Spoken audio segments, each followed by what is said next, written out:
Ivanka Trump visits Berlin's Holocaust Memorial as her father condemns anti-Semitism on Holocaust Remembrance Day. First daughter Ivanka Trump visited Berlin's Holocaust Memorial during her first international trip as an official advisor to her father as he condemned Holocaust deniers and anti-Semitism while delivering remarks at the U.S. Holocaust Memorial Museum's annual Days of Remembrance event Tuesday. Ivanka, who converted to Judaism herself ahead of her 2009 marriage to Jared Kushner, met with the director at the Information Center before walking slowly through the downtown Berlin monument.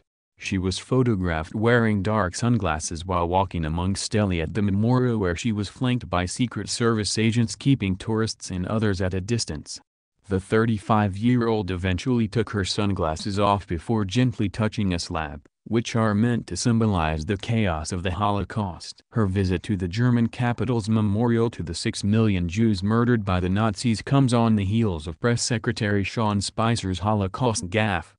During Passover earlier this month, Spicer favorably compared Adolf Hitler to Syrian President Bashar al-Assad, causing international outcry. "We didn't use chemical weapons in World War II," Spicer said.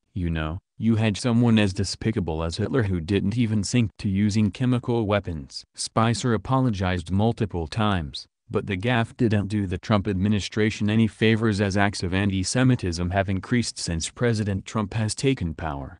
CNN reported Monday that anti-Semitic incidents are up 86% compared to the same period of time last year. Ivanka's visit is in honor of Yom HaShoah, Holocaust Remembrance Day, but is also a savvy public relations move for the administration. In the aftermath of the Spicer incident, crowds of people snapped cell phone photos and yelled out "Hi, how are you?" as she entered the center to the memorial to the murdered Jews of Europe for a short visit Tuesday. The first daughter walked slowly through the undulating grounds filled with concrete slabs, along with U.S. Embassy personnel. She paused occasionally to look at the slabs, meant to symbolize the chaos of the Holocaust, before emerging on the other side of the monument to a crush of cameras and onlookers. On Monday, Ivanka tweeted, "Today, we honor the 6 million Jews whose lives were taken during the Holocaust and pledge, never again." Early last month, she paid a private visit to the Holocaust Museum in Washington with her husband, Jared Kushner, a senior advisor to the president. Meanwhile, in Washington, D.C., her father spoke at the United States Holocaust Memorial Museum's National Days of Remembrance at the Capitol. His speech is part of the museum's unveiling of its new Conservation and Research Center, home to a vast collection of artifacts donated by those who survived Hitler's massacre of Jews during World War II. Congress established the Days of Remembrance as the nation's annual commemoration of the Holocaust. Reading from prepared remarks, the president vowed to snuff out anti-Semitism at home and take action when the Jewish people are threatened abroad as he honored victims of the Holocaust on Tuesday.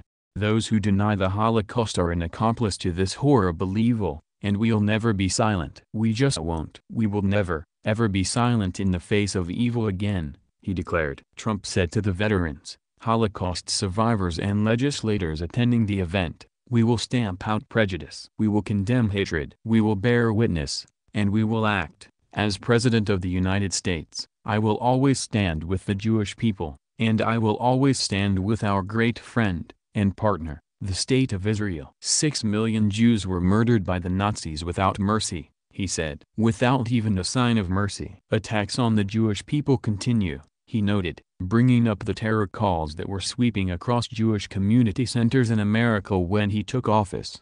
"The Jewish people have endured oppression, persecution," he said, "yet through the suffering they have persevered, they have thrived, and they have enlightened the world. We stand in awe," the president said. "I am deeply moved to stand beside people who survived history's darkest hour. Your cherished presence transforms this place into a sacred gathering." He added, "The State of Israel is an eternal monument to the undying strength of the Jewish people. The fervent dream that burned in the hearts of the oppressed is now filled with the breath of life, and the Star of David waves atop a great nation arisen from the desert." His speeches to honor victims of the Holocaust comes months after his White House failed to mention International Holocaust Remembrance Day didn't mention Jews or anti-Semitism.